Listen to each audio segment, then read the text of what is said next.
Time to do a bathroom movie review and action. So there's a new movie out that's based on a book. The main character has this homeless yet handsome charm, luscious long hair, perfect beard, and yes, he's very wise. And yes, some would even say he's perfect. And no, it's not me. If you were hoping this was going to be a documentary about me, I'm sorry to disappoint. Today we are talking about The Chosen, The Last Supper, Part 1. The Chosen is a biblical drama series based on the life of Jesus Christ, specifically his 3-year ministry. And it is the first biblical drama series that's solely based on Jesus Christ, I might add. I started watching this series back in 2020 when it first came out, and I was hooked. I grew up going to church, and I was super used to the robotic Jesus. I am Jesus Christ. In all fairness, I get it. Churches want to be very careful when they're dealing with the Bible and Scripture. They want it to be accurate. They don't want to take a lot of liberties. They just want the facts. But usually that gives us a robotic Jesus. The message is still great, but this is where The Chosen is different. It gives us a Jesus that feels real, relatable. He's got humor. He makes jokes. He cries. We see him get frustrated. But they do it in a way that doesn't take away the divinity of being the Son of God. In case you didn't know, spoiler.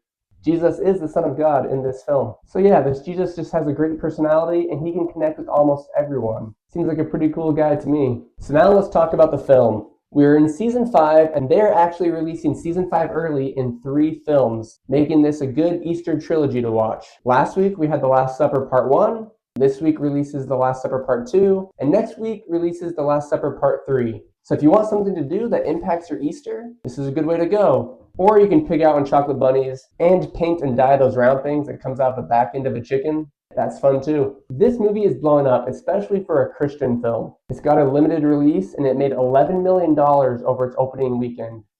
And I'm pretty sure the only weekend it's going to be releasing. And before we watch further, if you haven't read the book that this film is based on, which has many different authors over many different centuries, quite the book, you might want to turn this off because there's going to be some spoilers for what happens in this movie. I went into this movie super excited because I was all caught up on The Chosen, or so I thought.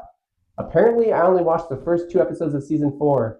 So even though I've read the book many times growing up, there was still spoilers for me.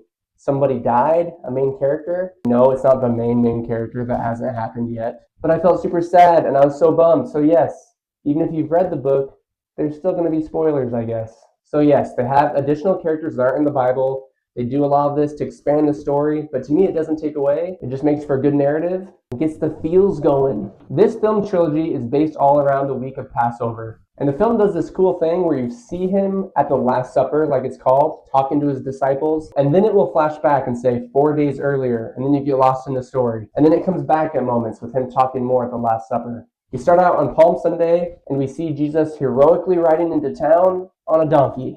They give us some dubstep type music in the back, or at least I think it would be called dubstep. I'm not actually sure.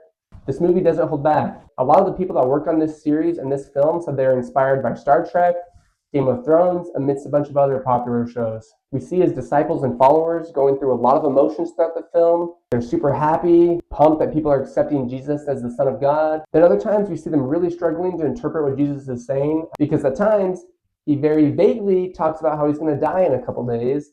Then other times he basically just plainly says it, but a lot of the disciples don't get it or don't want to get it. And yes, this film, along with the show, takes a lot of artistic liberties. I mean, you kind of have to make this run out for now 5, but soon to be 7 seasons. Once again, though, it doesn't take away. In this film, I felt very drawn into the characters. I could feel their emotions, and you wouldn't have that with all the backstory of the show. Especially not if you did what most Bible movies do and just kind of rushed it. Yes, in other films, you feel emotion during the crucifixion, but in this film, you feel emotion for all the disciples, random followers on the street, and it simply just works. Up to this point, I haven't felt like they've taken too many liberties, and this movie proves it.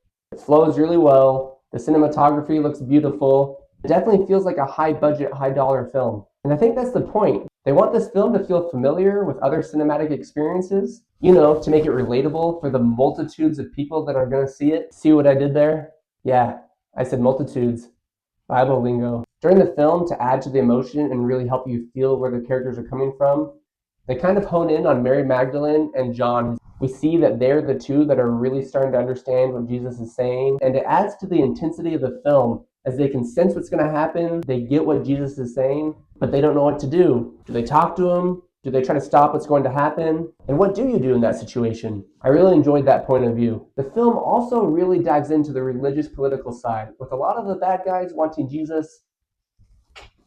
We see that Jesus is stirring up a lot of commotion. He's growing in popularity, which is really upsetting one of our main villains of the movie, Caiaphas. Caiaphas? Close enough. And how Caiaphas, in my opinion, is getting a little jelly of Jesus, so he wants to make him dead. He claims it's because he's scared of Rome's reaction to Jesus' growing popularity. But dude, you're just jealous. Throughout the film, he's just waiting for Jesus to slip up, as he says, and say something wrong, like, I'm Jesus and I'm the Son of God. Guess what, Caiaphas? He is. The dude raised people from the dead, and they weren't zombies. There were two moments in the film that stood out above the rest for me. One, we see Jesus leave his disciples, go on a walk. Really, it seems like he's just going on a walk to have reflection, to ponder, probably to think about what's going to happen in the next few days and how much it's going to suck, but how he has to do it. As he's walking, he comes across a group of people that are righteously partying. Righteous party time! He asks someone what's going on, and he says there's just been a wedding announcement. And then he gets drawn into the dancing, and he's just having a good time. He has his hood up. I think he's trying to be discreet. He just wants to be one of the guys, just to relax that night. That is until a little boy sees him and starts yelling, "Hey guys, there's Jesus right there!" Something like that. And Jesus is exposed, and of course he's cool about it. But you can just see on his face, he just seems like he didn't want the fame right then. Of course he accepts who he is, but I feel like Jonathan Rumi, who by the way plays Jesus, and he's a great actor, the dude's 50, and he's playing a 33-year-old. He really helps you just sense that he just wanted to just have one last night of just enjoying his time. Second moment that I really loved. He sees what is going on at his father's house, the temple, mind you, and how business and money and greed have taken over the whole property, and the temple is not being used for what it was originally intended. So I'm pretty sure Jesus used his godly power and had a vision, or at least watched the Indiana Jones movies, because this guy goes to town with his whip.